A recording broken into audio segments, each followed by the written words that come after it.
Want to learn how to create your own personalized cereal cup labels? Then keep on watching.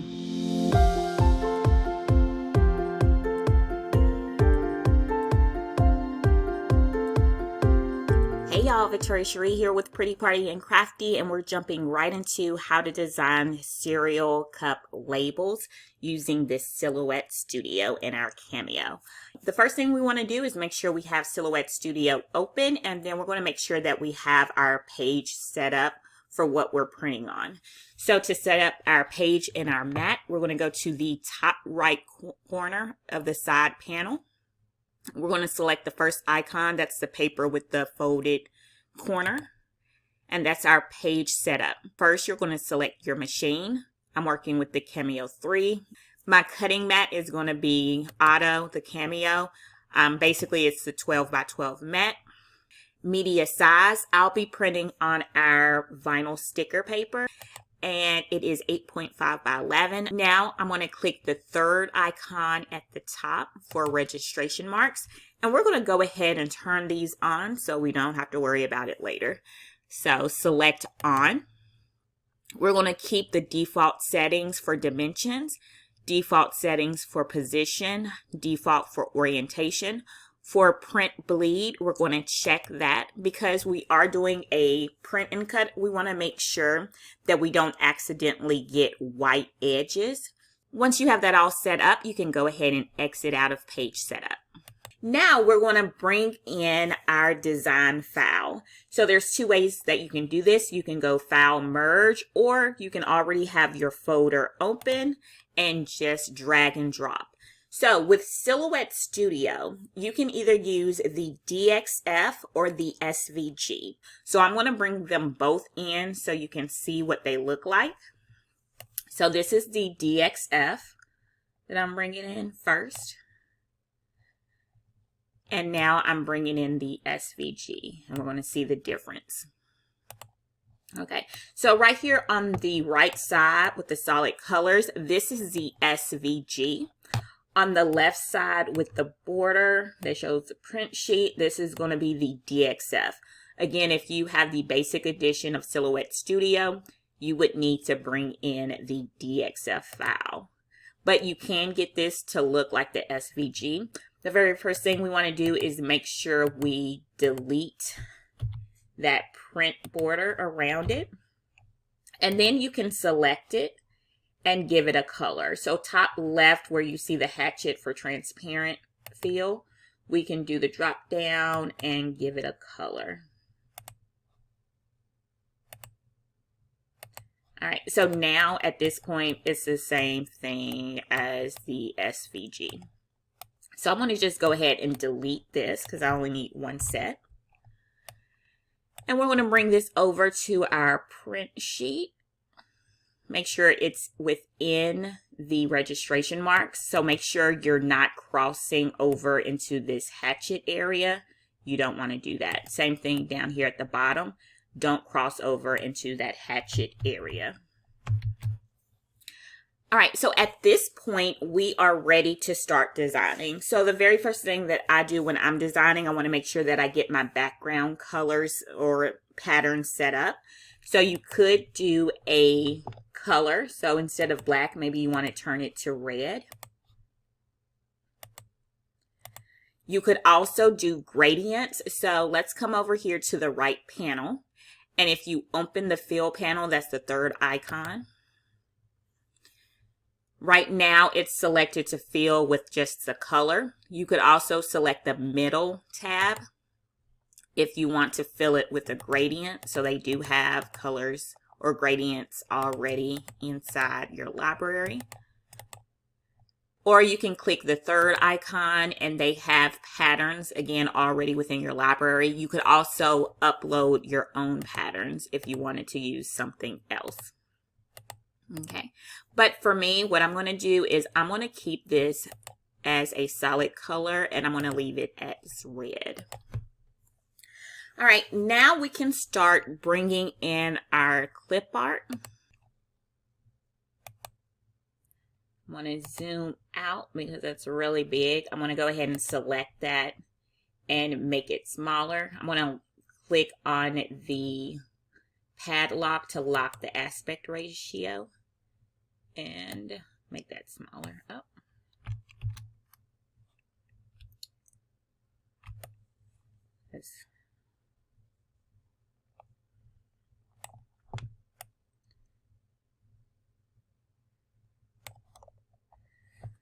All right, before I add any more clip art, what I want to do is I want to make sure that I go ahead and select my cut lines, because when I'm bringing my clip art in, I already know that I'm going to be clipping some, and I don't want to waste time clipping when I can just set my line colors. So I'm going to select the wrapper, and I'm going to come to the top left for line color.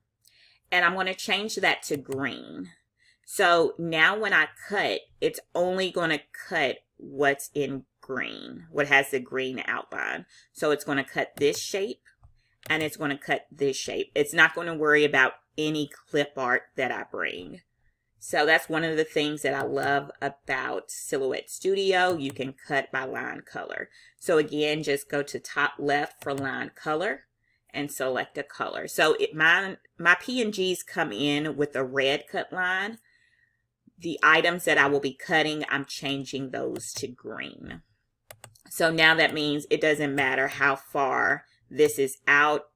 It's not going to cut this bowl of cereal. It's only going to cut this and this.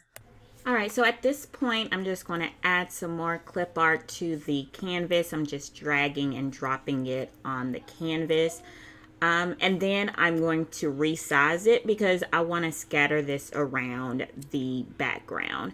So I think there's about 10 marshmallows, if I'm not mistaken. So I have about 5 on the left, 5 on the right. And then I'm going to add text. So click the text tool, and I'm changing the font. I'm going to use Burbank for the font, Burbank. And I'm changing the color to white, and I'm duplicating, just right click, hit duplicate, and I'm going to change the color. I'm going to click the eyedropper tool and select the yellow from the star so it looks like it's the same yellow. And I'm just adding my own saying, I'm seriously lucky to have a friend like you. And then I'm just rearranging the marshmallows to kind of, you know, get it to look the way I want it to look, making it bigger so it can kind of fill up the place, and rotating it so it's not all straight up and down. I'm going to duplicate it again and change the font to Winter Day. And I'm going to change that to say Happy Valentine's Day. And then I'm going to duplicate it again and put XOXO and then a name. And then I changed my mind about the XOXO because I could use the cereal clip art. So I'm going to just change XOXO to the name. And then I'm just repositioning everything to make it look good. Just keep in mind, you want to make sure that all the important text is above that curve, because remember, it's going to cut around the red shape. I'm selecting everything and making sure it is centered and organized. All right, that looks great to me. So what I'm going to do now is do the top. So with the top, I'm basically going to keep everything the same. But what I want to do is make sure that I group what I'm going to copy. And that's all the text and the clip art in the center. So I'm right clicking and selecting group. I'm going to right click and select duplicate. And then I'm going to bring it to my top. So if you want it to be different, it can definitely be different. But me personally, I just want to save time, and we're just going to make it the same. And I'm just going to enlarge it. All right, at this point, we're ready to print and cut, but I realized I lost my registration mark. So going back to page setup to turn them on, make sure print lead is selected. After we do that, we're ready to print. I'm going to go File, Print. All right, so if your print preview looks wonky like mine, do not worry about it, because we're going to change the print settings in just a moment. The print preview is just based off of what you printed on last time. And the last thing that I printed on was my label printer. So do not worry about the print preview. So we're going to click on print. And we're going to select our printer. So I'm going to use my Epson EcoTank. It is going to be the 8500. I'm going to click on Preferences. All right, and then we want to make sure that we make our appropriate changes. So my paper source, I have my paper in the rear paper feeder. My document size is 8.5 by 11. Orientation is portrait. Paper type, I'm printing on our vinyl stickers labels or vinyl sticker sheets. I'm going to select Premium Photo Paper Glossy. So if you're printing on glossy paper, you want to make sure you select the paper type for Photo Paper Glossy. I'm selecting Premium. I have the color set to color. Quality is completely up to you. You can select standard or high depending on how your printer prints. Sometimes I can get away with standard, but if I want it to be extra nice, I always select high. All right, next you can go to more options. I like to do this. Color correction, I do custom, advanced. I select color controls. The color mode is going to be Adobe RGB, and I usually select 1.8. That's if your prints aren't as vibrant as you would like them to be. You can definitely control your colors. Okay, once you do that, you hit OK, and then we're going to print. All right, so we went ahead and hit send. Now remember, we are printing by line color. So if you look to the left, it looks like we're cutting everything and it's all wonky. Don't worry. So at the top, we have these tabs. We're going to click the second tab for line. And we have two line colors. We have green and red. We're going to uncheck red because remember, we said we're going to cut the green lines only. So it shows where it's going to cut, right around, and then the edge of our wrap. All right, I'm going to change my material. I have a different material. So let me select green. Make sure that's selected. You can change it up here. You can also change it down here. So I'm going to change it down here at the bottom.